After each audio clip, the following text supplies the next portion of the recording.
অবজ্ঞা করে, কিন্তু আপনি যখন অন্য প্রাণকে অবজ্ঞা করবেন তখন তথ্য ও সম্প্রচার, পরিবেশ, বন ও জলবায়ু পরিবর্তন এবং পানি সম্পদ মন্ত্রণালয়ের উপদেষ্টা সৈয়দা রিজওয়ানা হাসান বলেছেন, নিজের স্বার্থের ঊর্ধ্বে উঠে দেশের কথা ভাবতে হবে। সৃষ্টির সেরা জীব হিসেবে নিজেকে অন্যান্য প্রাণ ও প্রকৃতির সেবায় নিয়োজিত করতে হবে।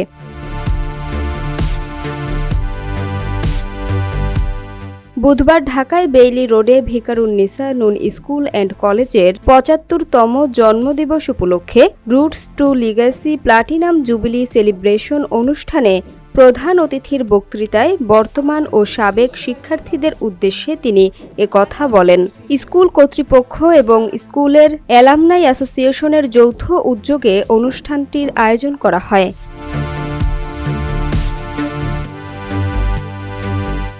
স্কুলের সাবেক শিক্ষার্থী সৈয়দা রিজওয়ানা হাসান জানান, আজ তিনি প্রধান অতিথি হিসেবে নয়, ভিকারুননিসা নুন স্কুল পরিবারের সদস্য হিসেবে উপস্থিত হতে পেরে সম্মানিত বোধ করছেন।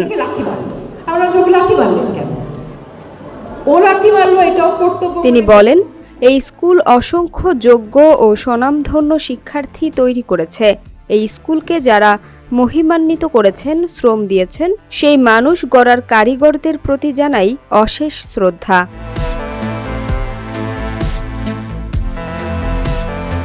পরিবেশের প্রতি আরও যত্নবান হওয়ার আহ্বান জানিয়ে উপদেষ্টা বলেন, আমাদের বুঝতে হবে কেন আমরা প্লাস্টিকের বোতল ছেড়ে কাচের জগ গ্লাসে ফেরত যাচ্ছি। এটা মূল্যবোধের বিষয়। যারা এখানে আছেন তারা বাবা মাকে, পরিবারকে প্লাস্টিকের ব্যাগের বদলে আগের মতো চটের ব্যাগ ব্যবহার করতে অনুরোধ করবেন। প্লাস্টিক আমাদের শরীরের রক্তে, ফুসফুসে, মায়ের দুধে পর্যন্ত পাওয়া যাচ্ছে। এর জন্য মানুষের অসচেতনতা দায়ী।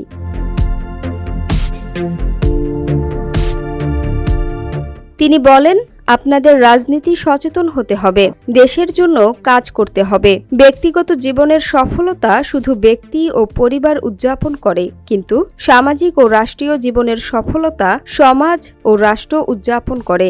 দেশকে বদলাতে হলে আগে নিজেকে বদলাতে হবে। সৃষ্টির সেরা জীব আপনি তখনই হবেন যখন স্রষ্টার সকল সৃষ্টিকে আপনি সম্মান। অনুষ্ঠানে আরও বক্তব্য রাখেন ভিকারুননিসা নুন স্কুল অ্যান্ড কলেজের অন্তর্বর্তী কমিটির সভাপতি মোহাম্মদ আজমল হক এবং অ্যালামনাই অ্যাসোসিয়েশনের সভাপতি ব্যারিস্টার ইফফাত গিয়াস আরেফিন। আলোচনা শেষে স্কুল ও কলেজের ৭৫তম জন্মদিন উপলক্ষে সৈয়দা রিজওয়ানা হাসান সবাইকে নিয়ে কেক কাটেন এবং বর্তমান ও সাবেক শিক্ষক শিক্ষার্থীদের সঙ্গে ফটো সেশনে অংশ নেন।